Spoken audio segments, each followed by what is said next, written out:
ಈಗ ಇಂದಿನ ಪತ್ರಿಕೆಗಳ ಇಣುಕು ನೋಟ. ವಕ್ಫ್ ಮಸೂದೆ ಸಂಸತ್ತಿನಲ್ಲಿ ಅಂಗೀಕಾರ. ಸುದೀರ್ಘ 13.5 ತಾಸಿನ ಬಿರುಸಿನ ಚರ್ಚೆ ಬಳಿಕ ಅನುಮೋದನೆ. ಇನ್ನು ರಾಷ್ಟ್ರಪತಿ ಅಧಿಸೂಚನೆ ಮಾತ್ರ ಬಾಕಿ. ಸಹಕಾರ ಬಾಂಧವ್ಯ ವೃದ್ಧಿಗೆ ಥೈಲ್ಯಾಂಡ್ ಭಾರತ ನಿರ್ಧಾರ. ಪೆಟೋಂಗ್ಟಾನ್ ಶಿನಾವಾತ್ರಾ ಜೊತೆ ಪ್ರಧಾನಿ ನರೇಂದ್ರ ಮೋದಿ ಮಾತುಕತೆ.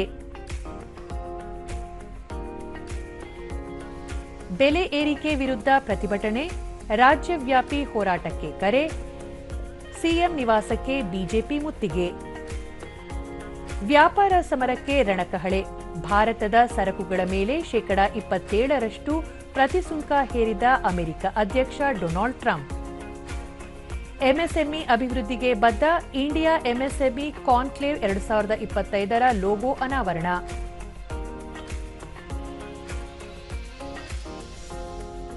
ಇವು ಇಂದಿನ ಪತ್ರಿಕೆಗಳ ಪ್ರಮುಖ ಸುದ್ದಿ. ಉಳಿದಂತೆ ಇಂದಿನಿಂದ ಕರಗ ಉತ್ಸವ ಆರಂಭ.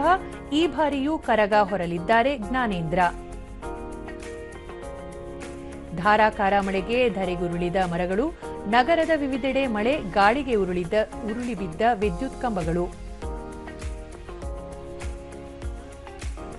ಗಿಗ್ ಕಾರ್ಮಿಕ ಕಲ್ಯಾಣ ಮಂಡಳಿಗೆ Rahul Gandhi green signal. E commerce ಸಂಸ್ಥೆಗಳಿಂದ ಶೇಕಡಾ 5ರಷ್ಟು ಸೆಸ್ ಸಂಗ್ರಹ. ಸುಪ್ರೀಂ ಕೋರ್ಟ್ ಜಡ್ಜ್ಗಳ ಆಸ್ತಿ ವಿವರ ಶೀಘ್ರ ಬಹಿರಂಗ. ಸಿಜಿಐ ಸೇರಿ 30 ಜಡ್ಜ್ಗಳ ಆಸ್ತಿ ವಿವರ ಪ್ರಕಟ. ಕಾವೇರಿ ಆನ್ ವೀಲ್ಸ್ ಶೀಘ್ರ ಜಾರಿ. ಆನ್ಲೈನ್ ಬುಕಿಂಗ್ ಯೋಜನೆ. ಟ್ಯಾಂಕರ್ ಮೂಲಕ ನೀರು ಸರಬರಾಜು.